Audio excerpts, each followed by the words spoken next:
Hello दोस्तों, welcome to bright minds academy. तो आज हम इस वीडियो में पढ़ेंगे पाचन संबंधित 10 अति महत्वपूर्ण एमसीक्यू। तो प्रश्नों को देखते हैं। कौन सा एंजाइम पेट में प्रोटीन के पाचन के लिए जिम्मेदार है? Option A amylase, option B lipase, option C pepsin और ऑप्शन डी है माल्टोज। तो उस एंजाइम का नाम है पेप्सिन। पेप्सिन है जो प्रोटीन का क्या करता है, पाचन करता है। आप सभी जानते हैं कि दूध में होता है क्या, केसिन नामक प्रोटीन। कौन सा प्रोटीन? Casein protein. तो उस केसिन प्रोटीन को ना रेनिन नामक एंजाइम जो है पहले कैल्शियम पैराकैसिनेट में बदलता है और उस कैल्शियम पैराकैसिनेट को पेप्सिन नामक एंजाइम प्रोस्टियोसेस पेप्टोनेस्ट और पॉलीपेप्टाइड्स में तोड़ता है। इस तरीके से प्रोटीन के पाचन के लिए पेप्सिन क्या होता है, जिम्मेदार होता है। दूसरा क्वेश्चन क्या है? पित्त रस का पाचन में क्या कार्य है? बाइल जूस का जो है डाइजेशन में क्या काम है? तो ऑप्शन देख लेते हैं। कार्बोहाइड्रेट, ऑप्शन बी फैट का इमल्सीकरण और ऑप्शन सी प्रोटीन का पाचन, ऑप्शन डी विटामिन को तोड़ना। तो जो बाइल जूस है उसका काम होता है वसा का इमल्सीकरण। वसा का इमल्सीकरण का मतलब है कि जो यकृत बाइल जूस है ना, वो यकृत द्वारा बनाया जाता है और इसको ना वसा, ये बाइल जूस होता है, वसा को ना छोटे छोटे टुकड़ों में तोड़ने का मदद करता है या काम करता है।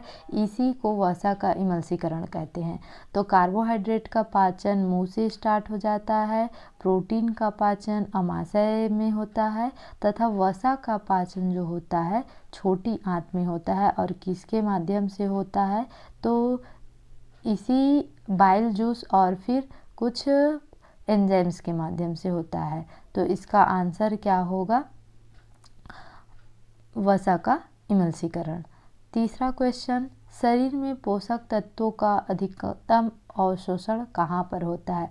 अब डाइजेशन हो गया, अब उस डाइजेशन में से पोषक तत्वों का अवशोषण कौन सा पाचन तंत्र का ऑर्गन करता है या पाचन संबंधित अंग करता है, उसको देखेंगे।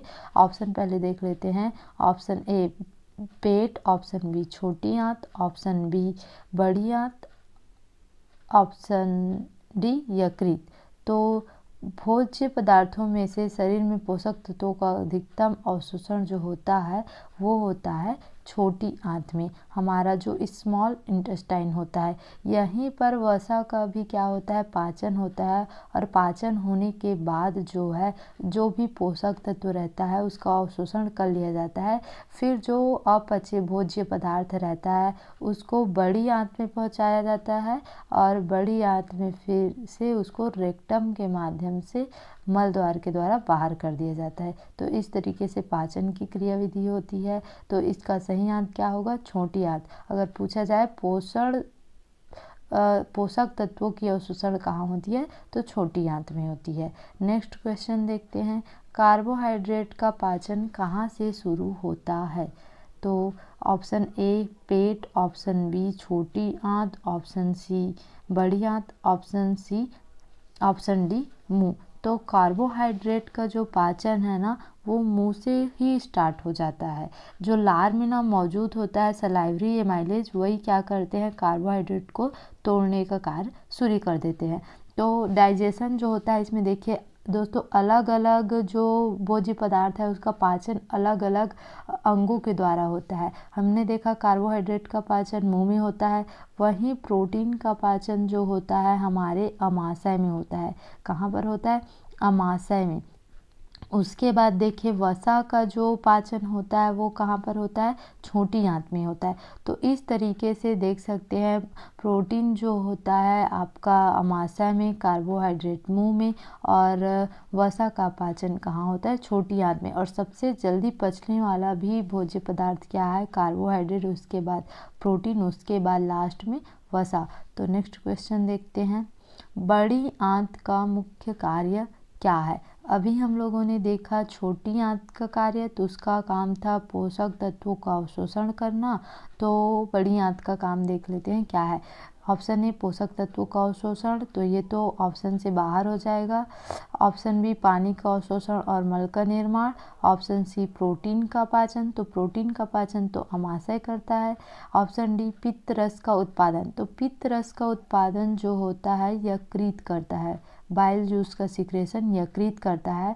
तो इसमें से ऑप्शन देख ले तो समझ गए कि ऑप्शन जो है ये बी आएगा, क्योंकि पोषक तत्वों का अवशोषण छोटी आंत करता है, प्रोटीन का पाचन अमाशय करता है, पित्त रस का उत्पादन यकृत करता है, तो पानी का अवशोषण और मल का निर्माण जो करता है बड़ी आंत का काम है ये।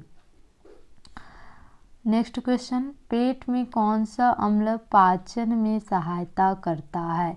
अब पेट या अमाशय में जो पाचन क्रिया हो रही होती है तो उसमें कौन सा अम्ल है जो पाचन में सहायता करता है। ऑप्शन देखते हैं, सल्फ्यूरिक अम्ल, ऑप्शन बी एसिटिक अम्ल, ऑप्शन सी हाइड्रोक्लोरिक अम्ल, ऑप्शन डी नाइट्रिक अम्ल।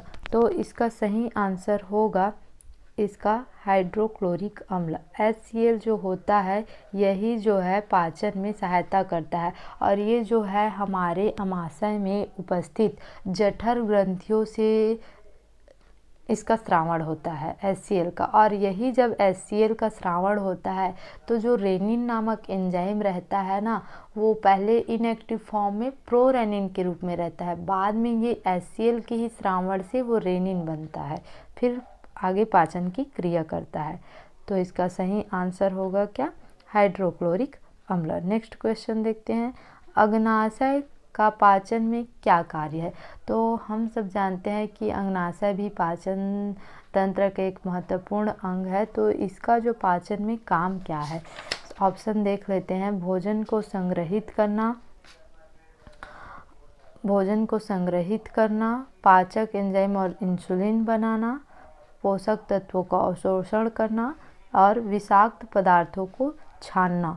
तो इसका सही आंसर होगा ये जो होता है पाचक एंजाइम और इंसुलिन बनाता है। क्या बनाता है, पाचक एंजाइम और इंसुलिन। भोजन को संग्रहित नहीं करता, पोषक तत्वों का अवशोषण तो छोटी आंत करता है, विषाक्त पदार्थों को छानने या फिर बड़ी आंत जल अवशोषण का काम करता है। तो इसका काम पाचक एंजाइम और इंसुलिन बनाना है।